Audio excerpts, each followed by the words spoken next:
بسم اللہ الرحمن الرحیم۔ تکمیل ایمان کا قضیہ۔ حدیث مبارکہ خود ایک کھلا فتویٰ اور کھلا حکم جاری کر رہی ہے کہ من رأى منکم منکرا فلیغیرہ بیدہ الآخر، یعنی جب تم کسی منکر کام کو دیکھو تو ہاتھ سے روکو، ورنہ زبان سے روکو، ورنہ دل سے برا جانو۔ یہ ایمان کا ضعیف اور آخری درجہ ہے۔ حدیث خود فتویٰ دے رہی ہے کہ منکرات کو روکنے کی محنت نہ کرنے سے تمہارا ایمان مکمل نہیں رہ جاتا بلکہ اضعف الایمان ہو جاتا ہے۔ اس بات کو تبلیغ والے نے کہہ دیا تو کیا غلط کیا؟ جھگڑالو کے لیے تو بہانہ چاہیے۔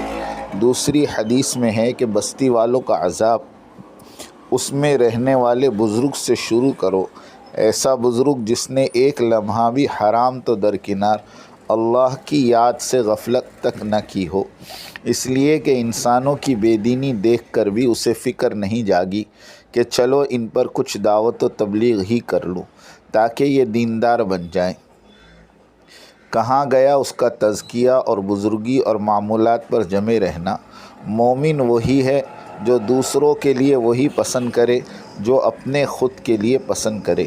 خود کے لیے جنت پسند کر لی اور دوسروں کو جہنم کا ایندھن بننے کے لیے چھوڑ دیا، کیا یہ مکمل ایمان ہے؟